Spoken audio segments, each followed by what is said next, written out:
Made with Local's a really special thing in that we have built, and I say we because we are a collective of like our team and our community, we've built something really innovative, which is connecting farmers and food producers who are obsessed with trying to make the world a better place with our community who loves eating really beautiful, delicious foods through snacks that are incredibly delicious, which is really groundbreaking for the category that we're in, and also have, you know, a really simple, nourishing, you know, healthy experience on the nutrition side.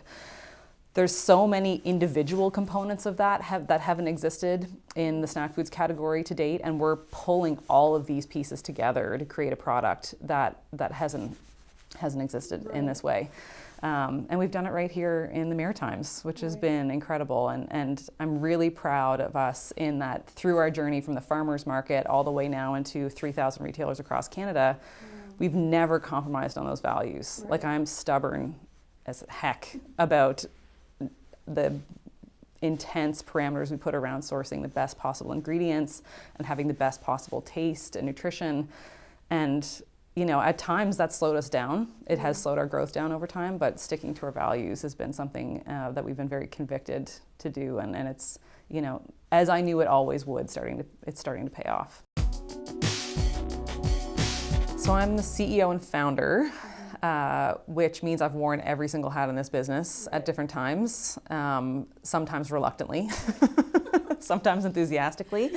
But yeah, I mean, in the stage my company's in right now, it's the CEO position is ever changing. You know, there's certain things that don't change. You know, I'm responsible for sharing and creating the vision, long-term vision for the company. I'm responsible for setting the tone of the culture of the brand.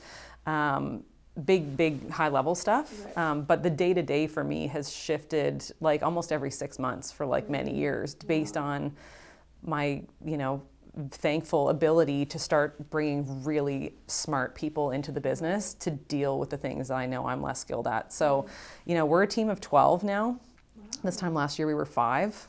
So the company's growing rapidly, and we've brought in, like, we have the most amazing team, like from our kind of sales and marketing team, our rock stars. We've got, just an even production team. Everybody is just like A1. So as those amazing people have joined the brand, I have been able to then think, okay, well, you know, what's the next level for me to rise to as a leader? And it's good, but it takes me some time. I feel like each one of those big growth leaps, I'm like, okay, what am I supposed to be doing now? You know, like I have that little moment of like, you do. You're constantly being pushed to grow, which is an incredible privilege, really. And also sometimes terrifying. They go hand in hand. Yeah, they do. But that's awesome.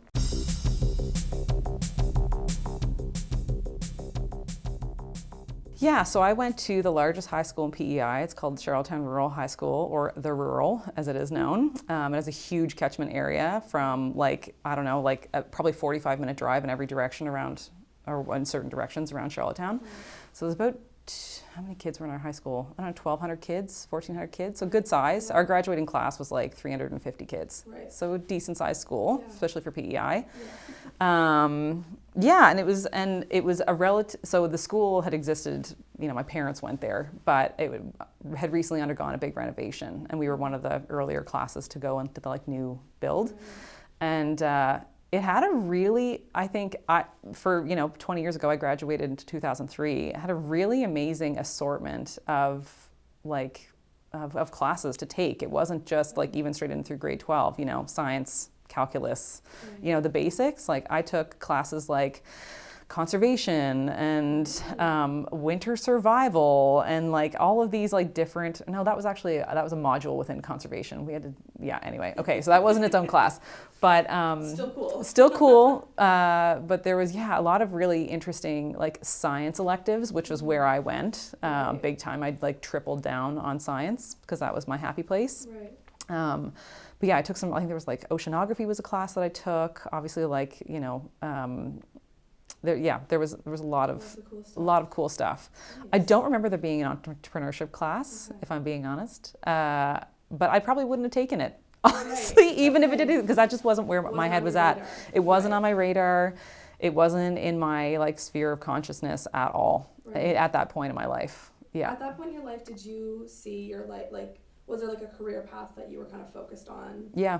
Was it like in the science? Yeah. Okay. Yeah, I knew I wanted to get into like, ecological field research. I actually originally, when I first got accepted into Dal, was into the marine biology program.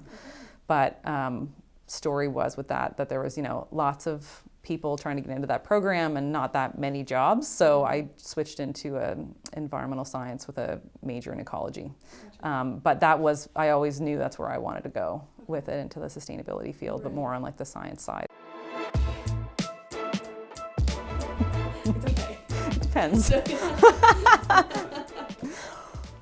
Here's the thing. I was in high school, I think I'm academically a pretty strong person, I would say. Like school comes easily to me for the most part, but I would say my motivation to execute that was low.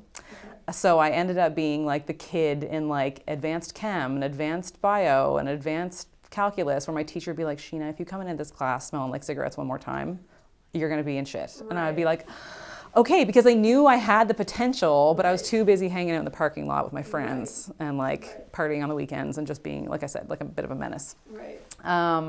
But I was just like naturally really good in school. So I am really grateful to the teachers that I had, because I had good grades and good enough grades to obviously go forward in post-secondary. And I don't know, I would say I had a really fun high school experience. But if I look back, of course, now as like a mom, I'm like, God, I should have like, just tried a little bit harder probably. Like I could have tried a little harder for sure. But I was able to kind of skate through, I think, and be a bit of a bum, but also do well with little effort.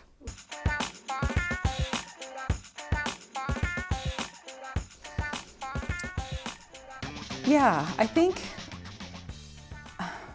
the answer is often, of course, by doing, but I think something that was, when I think back to my high school experience, something that was like a make or break moment for me was honestly like the teacher. Right. That was like, that in many experiences was like, okay, was I going to give, my all to this course because I feel connected to, and maybe even like responsible to the teacher to like be proud of me or something, you know what I mean? Like I feel like as a little kid, I very much had this like always looking for like the teacher's approval, exactly, like, a bit of a teacher's pet sort of vibe. Definitely did not maintain that through high school, but there was a bit of that. There would be certain teachers that had those conversations, maybe like, listen, Sheena, like, what are you doing? Like you're coming in here, you're late, like, and even though they could see my grades were really good, they just saw that there was kind of probably, not hitting my potential. And it was those teachers that I could see really cared that I then felt like more compelled to like give them my respect of doing my best in their class too. Right. You know what I mean? Yeah. But yeah, so I feel like though it was in those classes where like I gave the most. Yeah. Which is less about, I guess, like how to learn, but I guess that would play into it. But yeah, I feel like it's hard to say. I think, ultimately, so I have ADHD, which is like worth mentioning in these scenarios where there's like certain, like you're gonna care. I care a lot about what I care a lot about, if that makes sense. And like it's like almost like this hyper focus on the things that like really stimulate me, and the things that don't, I just like I almost can't force myself to like to suffer through it and to like deliver on things that I find like really challenging. Which, again, in ways has benefited me as an entrepreneur because I can go like 110% towards things that I am really interested in, but there inevitably will be things too that I'm just like repulsed by, like tasks that I'm like, oh, I can't, you can't force yourself to do them. But I look back on my high school years and kind of see that dynamic. Right. Yeah. So with like modern teaching styles versus traditional, would you say that you appeal more to like a modern style where it's like collaborative and hands-on? Totally. And that's why I think I love the sciences so much in high school, because there was so much lab work. right? Like you're in there dissecting things and you're standing up and you're like learning literally hands-on with different processes. And maybe that, I've never actually thought about this before, but maybe that is why I enjoyed that so much more, because it was a very tactile learning experience versus, calculus and statistics and those sort of things that like I just, despite being an excellent student, I've failed a math class every year from grade 11 to like the end of my university years, even when all my other grades were like quite good. It was just always always was rough. And I think part of that too is like the learning style of math is like, it's also very, what's the word I guess I'm looking for? Like accumulative in its nature of the knowledge of, so if you're starting from a point of deficit, which I kind of felt like I did being in French immersion in junior high, I just kind of never recovered from it, and I struggled with the course styles for sure. Yeah, I don't think you can discount any part of your upbringing to not having been impactful to the things that then followed. I think, like I said, there was several teachers in my high school experience that were, really, I think, firmed up my confidence as somebody who, had the brains to be able to think big. And at that time, the context of growing up in PEI, like thinking big is like imagining to have the confidence to leave the island, which is kind of a weird thing to say, and lots of people move and now I dream of the day of moving back home because I miss it so much. So I will go back and we'll move home eventually. But at that age, you're 18, 19 years old, like you're like, okay, am I going to do it? Or are you going to take flight essentially? So I think that, indirectly was probably a really important stepping stone for me towards, imagining, okay, what's bigger outside of what can feel like, especially if anybody from a small town is going to get this, like there's a bit of a prescribed path, and it does take a certain amount of like confidence or gumption or whatever to decide that you want to do your own thing. Right. But, it does force you, like one thing that I will say again, I mentioned that I have ADHD, and that can make it hard to like do things that you don't want to do, which sounds silly because of course people don't want to do things they don't want to do, but it's especially challenging to like get the executive function like activated to like take on a task that feels daunting. It's extra tough for people with ADHD. So I think if anything, there was a lot of experience like forcing yourself to do hard stuff and learning how to like get over the hump or forcing yourself to kind of take on tasks that can feel daunting. Like high school is full of those challenges, right? And so is entrepreneurship. So I would say those are some parallels. I had a grade 11 or grade 12 chemistry teacher named Mr. Cole, and he was just, he was really relatable, and he really cared about the material, like almost in like a Hank Green level of excitement, or Bill Nye level of excitement. Like he was just like, he loved what he did. Right. And like that excitement of his, of his work, kind of, I think you could really feel in the classroom. And also, again, you have that course or that hands-on experience in a lab to follow the classroom work. Mm-hmm. You're also, practicing it, which I loved that combination, of an amazing teacher and a really cool hands-on experience in the class. Like that was the sweet spot. Right. Yeah, for me. Right.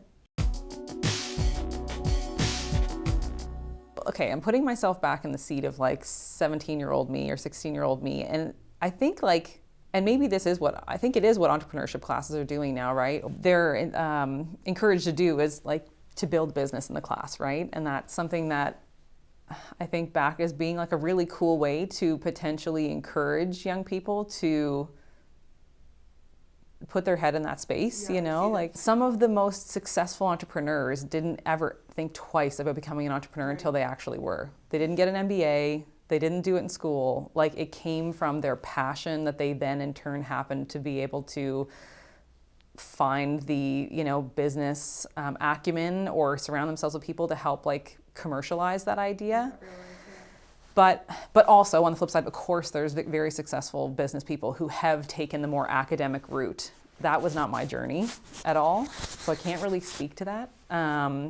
But when I started Made with Local, in my mid-20s, Like, I didn't even know what a PO was. I didn't know what like when I remember one of the cafes we were delivering something to was like, oh, can you bring me a PO? Or maybe it was even like a receipt. It was like a very basic piece of paperwork. And I was like, I don't even know what this is, you know? So I think there's something about, I think, the high school experience of being nurtured around certain ideas that are already like natural ideas to the student. So for me, you know, it might have been like a bakery or something like that, and you're encouraged to explore what it could like to build a business around that. I think what later in university, when you're doing more like heavy duty business classes, I find a lot of the theory in those are not always like that useful when it comes to like the real world of entrepreneurship. And I've heard that. My husband actually has an MBA, and he's like, I learned more being in Made with Local with you for 6 months than I did in a 2-year MBA program. I mean, yeah, problem solving is an everyday thing. Creativity is an everyday thing. Like delegation is a skill that I have come to get better at. And like, and building strategy, right? And I, for myself, because I have a tendency to fly by the seat of my pants at times, it's really important to be able to like create a plan and then put the mechanisms in place to follow through with the plan, which is a skill that I like learned definitely not in school, but through entrepreneurship. And I think that's an interesting one to noodle on from an academic perspective, potentially. My first thought was like brand design, but I think again, I think younger people now more than ever are better suited to build a really cool brand than maybe ever because of the digital tools we have easy access to, and like you've grown up like natively within. But I think like product design would be a really cool one around, you know, doing market research and learning exactly like what kind of, whether it be a digital or a real life product that you could build as a result of learning in the environment around you or from a target customer group what they need or what they're asking for. That could be really cool.